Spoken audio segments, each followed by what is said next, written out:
In this news roundup of the week for Friday, 2nd of December 2022. China cracks down on protests as Xi Jinping struggles to contain the failure of zero COVID. Apple and Elon Musk spar over whether the tech giant is actively trying to bring Twitter down. The Dutch government tries a new tack to try to shut down food production in the name of the climate. And in this week's Short Thought, a politician in the jungle reveals how far removed from reality you become if you let yourself be a hater. My name's Mallen Baker. This is the Mallen Baker Show. As discussed last week, the protests have been ongoing in China, with more of them again last weekend, including ones where citizens held blank pieces of paper to symbolise not being able to speak freely. Indeed, last weekend saw a particular intensity to protest in the wake of the tragic death of 10 people whose death in a fire was blamed on the COVID-19 lockdowns. Demonstrations were particularly focused on the streets of Beijing and Shanghai, as well as the university campuses in those cities. However, this week we also started to see the inevitable state crackdown on the protests. Police numbers on the ground were ratcheted up, particularly in areas where protests were known to be due to take place. And not only that, but protesters found the police calling them up at home, demanding to know whether they'd been at the protests. How do they know who to call? Well, we've been talking literally for years about the growth of facial recognition CCTV networks in China, also the monitoring of people's phone locations after they've downloaded a required government app. So, of course, all of this investment in the apparatus of high-tech surveillance took place under Xi Jinping. He's not going to have his key policy challenged by protesters without putting that investment to use. And of course, all online discussion and news coverage of the protests was banned. Images, even of people holding white pieces of paper out of context, they were taken down. Police were taking the opportunity to check people's mobile phones when they tried to come into or leave an area where there was a protest planned. They were reportedly particularly looking for any evidence of VPN software, virtual private networks, that would enable them to sidestep the Great Firewall of China to access websites such as Twitter.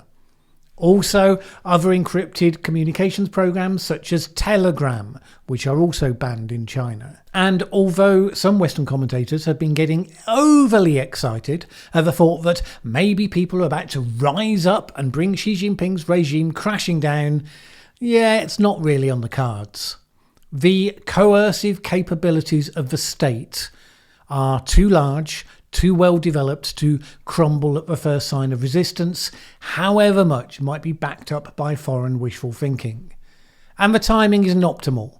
If this had happened before Xi Jinping had been granted leadership for life, with all of his most loyal cronies selected to serve alongside him, maybe it could have presented an opportunity for an opposing faction to take advantage of it. I mean, probably not, to be fair, given the relative strength of his position throughout, but it might have been feasible, significantly less so now. So although if things go wrong in terms of further protests in the short term, that might conceivably damage Xi Jinping, but probably not. What might damage him more would be if a policy completely fails in terms of COVID-19 hitting the Chinese population hard. Because for all the effective crackdowns on protests, the signs are that the Chinese authorities are gearing up for a move to a slightly more relaxed approach, using the fig leaf of saying that, Omicron isn't so bad after all. Which is a sign that they know they can't sustain the current position, but it remains a huge gamble.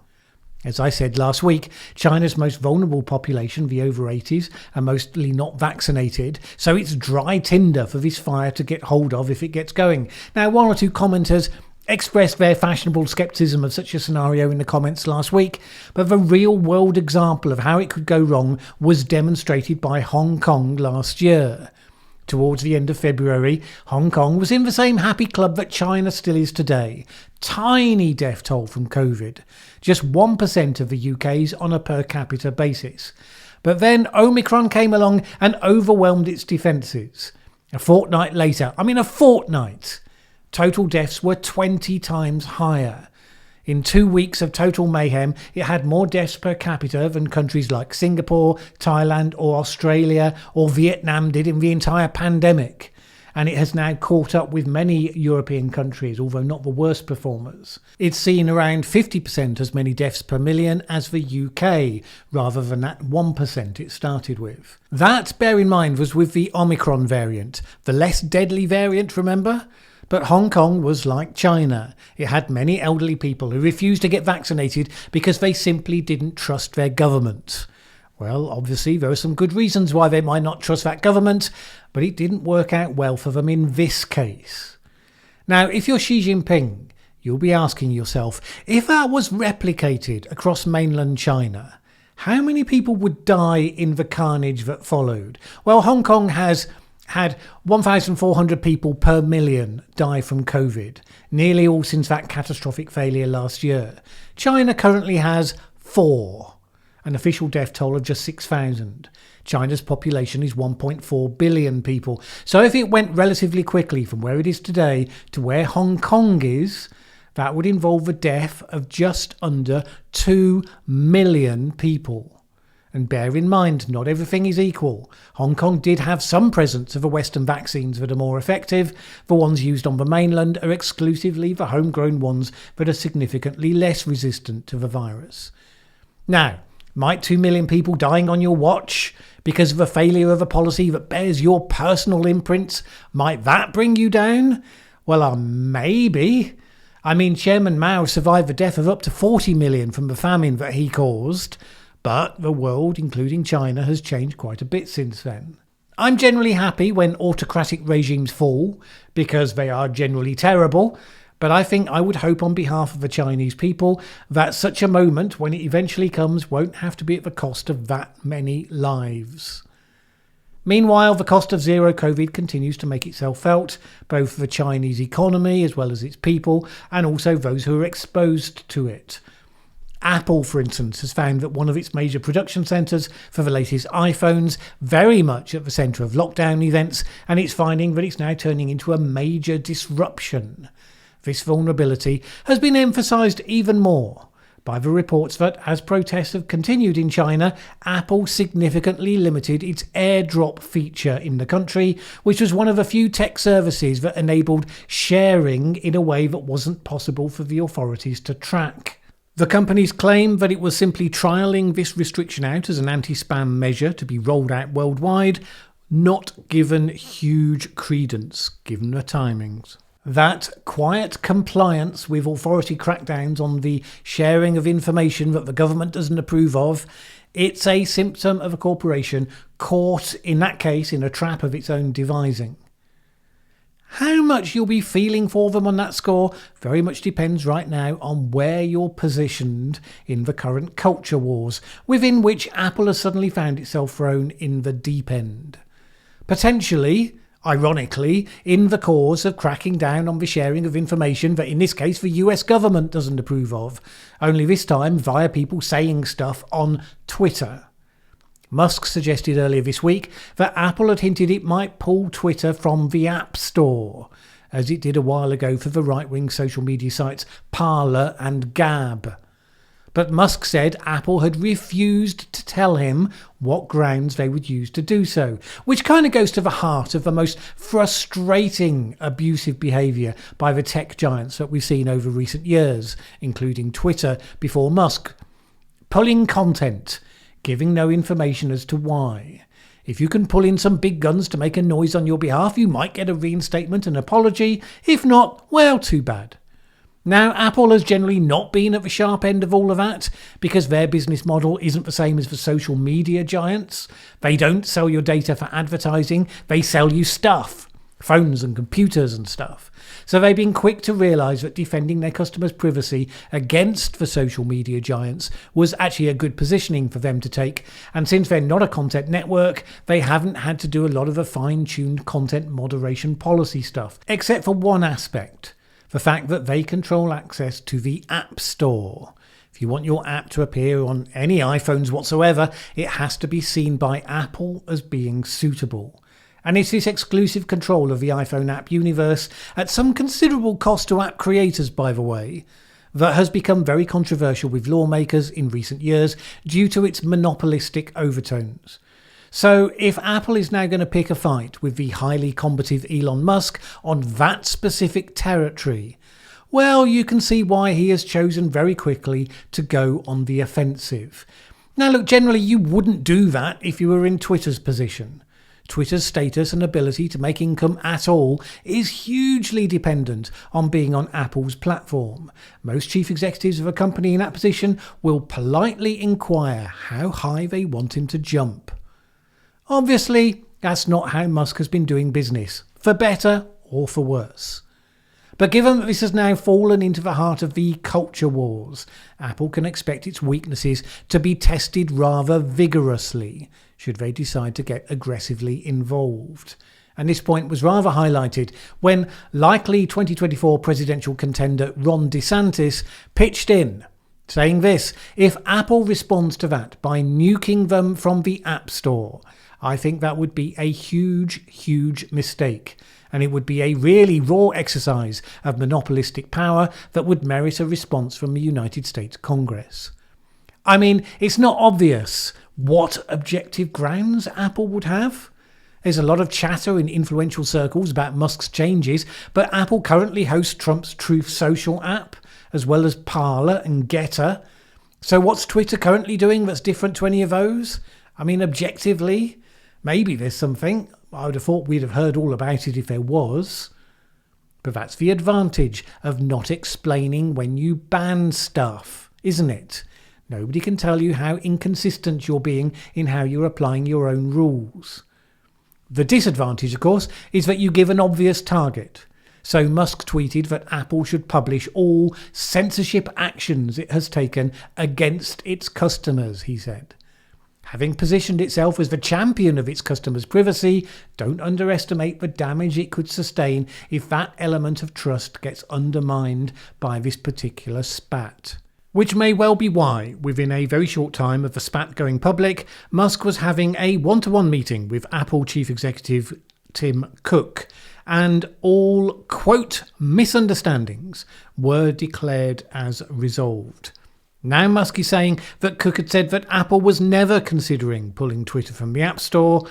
Whether that's the line that was agreed to minimise the damage to Apple as a quid pro quo for a settlement, or whether it's simply the truth, and Musk was being an unreliable narrator in the first instance. We don't know. Right now, it seems that there's no particular reason to trust what any of the parties say about all this in public. And speaking of the absence of trust, that brings us nicely to the recent development in the Netherlands. You may recall that a month ago, farmers were protesting in the Netherlands over the Dutch government's plan to force a good percentage of them out of business in an attempt to reduce nitrogen pollution. I made one or two critical comments about the principle of reducing the impact of food production by simply removing big portions of your food production. Unless the world is suffering from too much food, which I didn't think was the problem that we had. We hadn't heard much about that since, but now the government has come forward with plans that it hopes will be less controversial, but still amount to much the same thing. The government said it plans to buy up to 3,000 farms located in environmentally sensitive areas, offering deals well over the actual value of the farms, and it will then shut them down.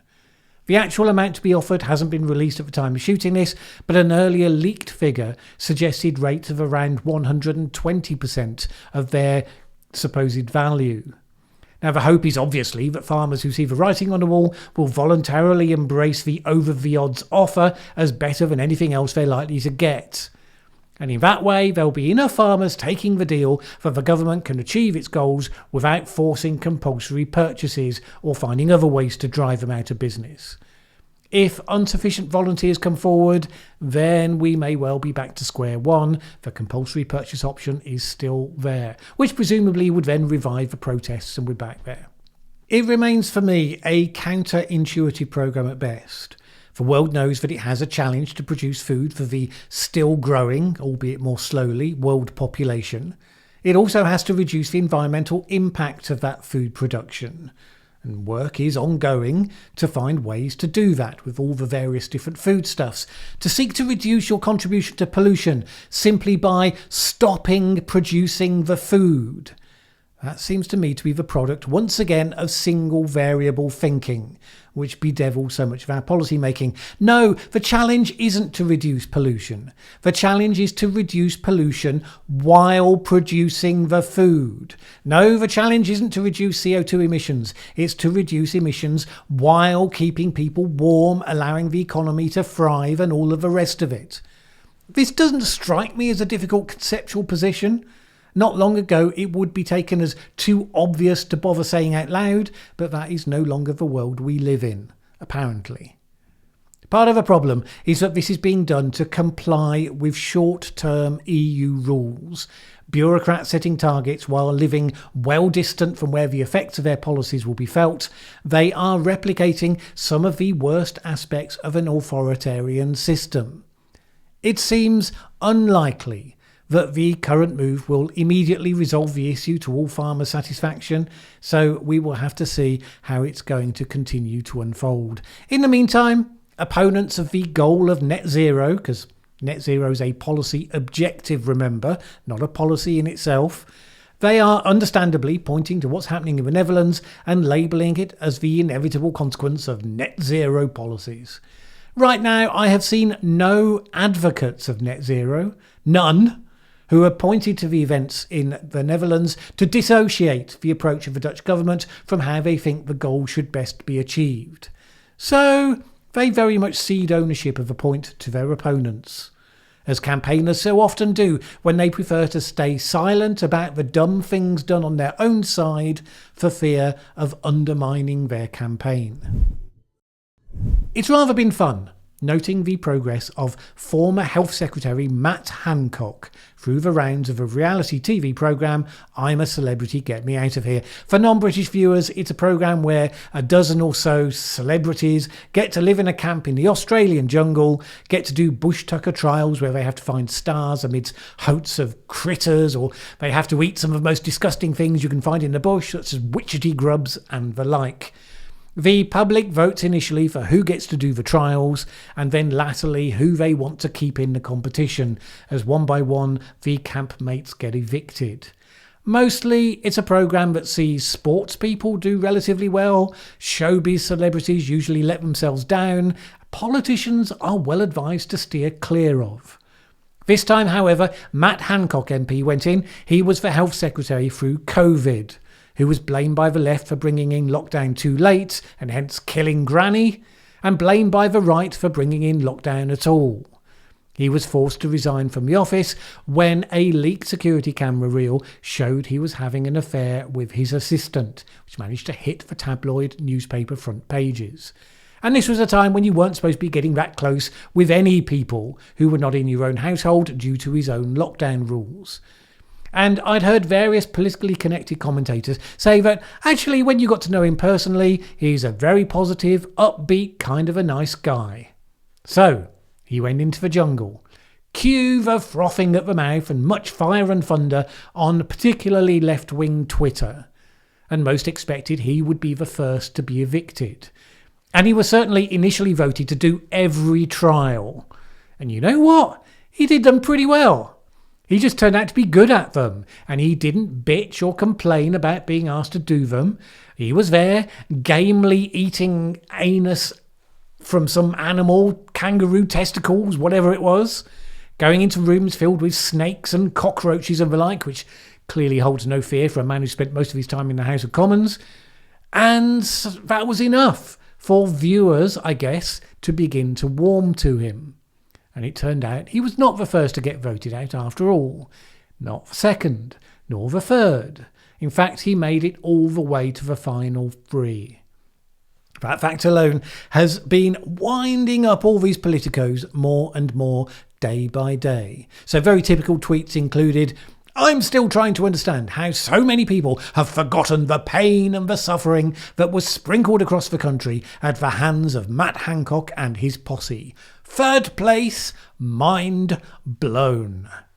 Matt Hancock, the granny murdering criminal, cheated his way to the I'm a Celebrity final.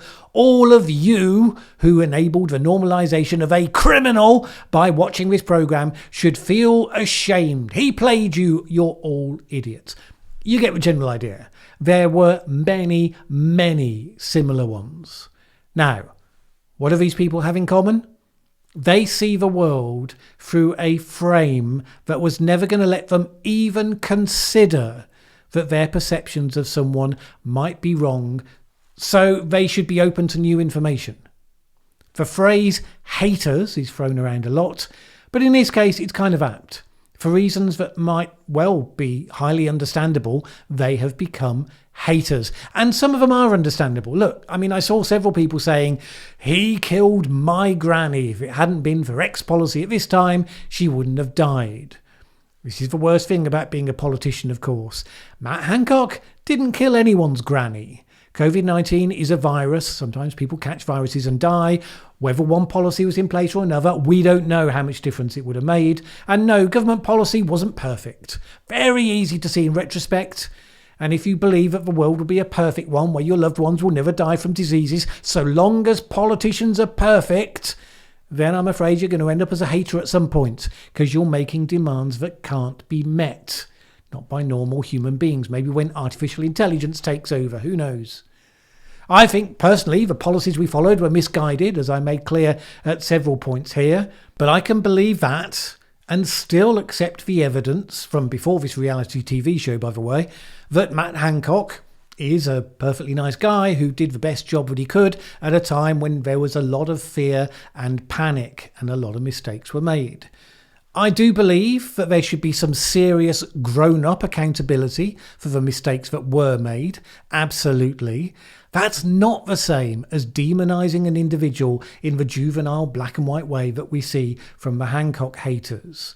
All those tweeters expressing incomprehension about how viewers could be voting for Hancock, they miss the fact that a significant slice of the population don't share their filter on the world. Many people, and probably most of those who voted for Hancock to stay in the contest, believed that the government kind of did their best.